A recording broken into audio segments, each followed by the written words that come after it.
2017-তে প্রথমবারের মতো আমি নিজে সব দেখলাম। সেদিন রাতে 1:30 বাজে অন্ধকারে হঠাৎ ঘুমের মধ্যে আমার বোন মাথা অলমোস্ট মোর দ্যান 90 ডিগ্রি ঘুরে আমার দিকে তাকিয়ে আছে। অন্ধকারে ভুল দেখছি ভেবে এত পাত্তা দেয়নি। তার মাথায় হাত রাখি আমি আদর করব বলে। সঙ্গে সঙ্গে অনেক জোরে থাপ্পড় মারে আমার হাতে আমার বোন। খুব অবাক হলেও পাত্তা না দিয়ে আমি ঘুমোতে চলে যাই। একটু পরে দেখি তুবা চিৎকার করছে এবং তার পায়ের দিকে আঙুল দিয়ে পয়েন্ট করে কিছু একটা দেখাচ্ছে, বলছে আমাকে নিয়ে যাবে, ও আমাকে নিয়ে যাবে। আমার চিৎকারে বাবা মা চলে আসে এবং তুবাকে নিয়ে যায় তাদের ঘরে। পরের দিন শুনি সে স্বপ্নে দেখে যে একটা কালো অবয়ব তাকে বলছে সে তার মাথার চুল না কাটলে তাকে নিয়ে যাবে। ঘুম ভেঙে দেখে সেই অবয়ব তার পায়ের কাছে বসে আছে। বলে রাখা ভালো, আমার বোনের চুল সাধারণ মেয়েদের চুলের মতোই ছিল, কিন্তু সেই 7 বছর বয়সে তার চুল হঠাৎ করে পাল্টে যায়। সেই চুল যেমন লম্বা তেমন ঘন, হাঁটুর নিচে পর্যন্ত চলে আসে। এমন সবাই অবাক হয়, কারণ আমাদের পরিবারে এমন চুল আগে কারো হয়নি। এরপর অনেক বড় হুজুরকে দেখানো হয়, দাবি জানা হয়, কিন্তু লাভ হয় না। তারপর তুবার শরীরে আস্তে আস্তে বিভিন্ন ধরনের ওই যে গোটা গোটা যা কিছু আছে এগুলো দেখা যায়, কালো কালো হয়ে ওঠে, অর্থাৎ ক্ষতস্থানের মতো হয়ে ওঠে পুরো শরীর। জিজ্ঞেস করলে বলে জানে না কিভাবে আসলো, সেটাও সে বলতে পারে না এবং ব্যথাও নাকি করে না। আমি অনেক মুভিজে দেখেছি যে এটা নাকি পজিশনের সিম্পল, কিন্তু আম্মু বিশ্বাস করেন না আমার কথা। এরপর জানুয়ারি মাসে আমরা শীতের রাতে 11টার মতন বাজে, আমি আর তুবা আমরা লাগেজ গুছাচ্ছিলাম এবং পরের দিন রাতের বাসে আমরা কক্সবাজার যাব। হঠাৎ দেখি তুবা কোনো কথা ছাড়া খাট থেকে উঠে বাথরুমে চলে যায় এবং ইমিডিয়েটলি ভেতর থেকে শাওয়ারের শব্দ আসে। দরজা খোলা ছিল দেখে আমি দৌড়ে বাথরুমে গিয়ে দেখি তুবা বাথটাবের ভেতরে শাওয়ারের নিচে দাঁড়িয়ে আছে। কনকনে ঠান্ডা পানি সেই শীতের রাতে। আমি চিৎকার করছি কিন্তু আমার কথা কেউ শুনতে পারছে না। আমাদের আগের ফ্ল্যাটটা ছোট থাকায় একটু চিৎকার দিলেই বাবা মা শুনতে পেত বা চলে আসতো, কিন্তু পরে পাশের একটা ফ্ল্যাট কিনে জোড়া লাগানোর পর থেকে আমাদের কথা আর তারা শুনতে পেত না। আমি তুবার নাম ধরে চিৎকার করে ডাকতে থাকি। তুবা চিৎকার করে বলছে সেও আমাকে, আমি ওকে নিয়ে যাব, আমি ওকে নিয়ে যাব। আমার বোন অনেক শুকনা, নামমাত্র ওজন তার। সেই বোনকে আমি বাথটাব থেকে টেনে নামাতে পারছি না, পাথরের মতো ভারী তার শরীর।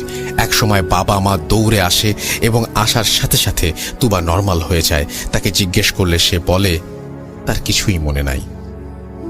কক্সবাজার ট্রিপ থেকে ফেরার সাথে সাথেই সব কাহিনী হুজুরকে জানালে সে আমাদের ঘরের কোনায় ঝুলানোর জন্য তাবিজ দেন। এরপর থেকে তুবার শরীরে ওই দাগগুলো আর দেখা যেত না এবং আল্লাহর রহমতে তার সাথে আর কিছু হয় না। সে সেদিন থেকে স্বপ্নে দেখে একটা নীল রঙের শাড়ি পরা মেয়ে প্রতি রাতে তার স্বপ্নে এসে তাকে আদর করে এবং প্রতি রাতেই তুবা এই স্বপ্নটি দেখে। যখন ও আমাকে মেয়েটার কথা বলে আমি ওকে শিখিয়ে দেই নেক্সট টাইম যেন ও মেয়েটাকে বলে আর না আসতে।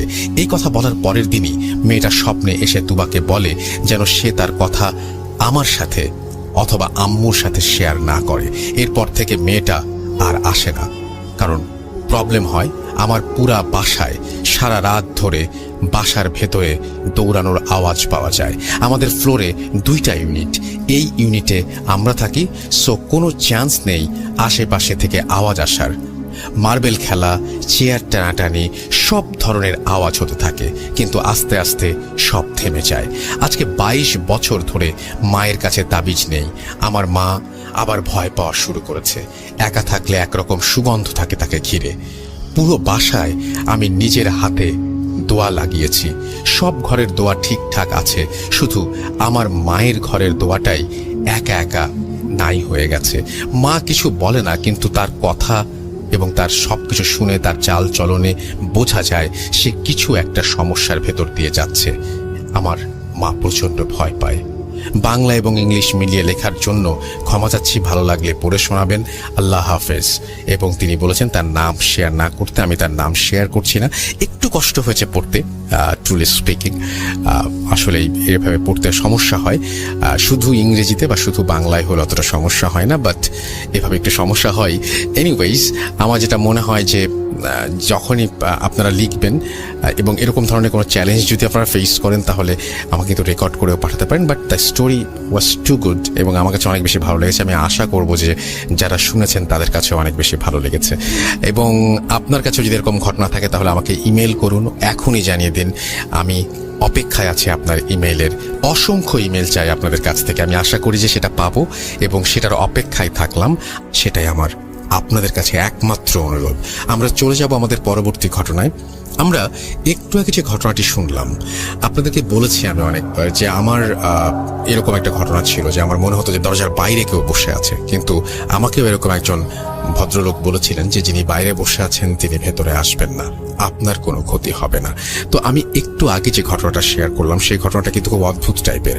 একজন মানুষ একজন মেয়েকে দেখতে পায়, যার কথা বলছেন ওনার মা একটা মেয়েকে দেখতে পেতেন এবং সেই মেয়েটির মাথায় কোনো চুল ছিল না এবং আস্তে আস্তে সেই মেয়েটির চুল আস্তে আস্তে বড় হতে শুরু করে। কি অদ্ভুত টাইপের একটা ঘটনা। আপনি খালি চিন্তা করে দেখেন যে আপনি রাতের বেলায় আপনার পাশে আপনার পেছনে একজন মেয়ে দাঁড়িয়ে আছে যার মাথায় চুল নেই এবং আস্তে আস্তে তার চুল বড় হচ্ছে এবং সে আপনাকে মাথায় হাত বুলিয়ে দিচ্ছে এবং আপনি জানতে পারলেন যে আপনাকে এই মেয়েটির কবল থেকে যদি আপনি রক্ষা পেতে চান তাহলে আজীবন তাবিজ পড়তে হবে। খুবই অদ্ভুত ব্যাপার কিন্তু।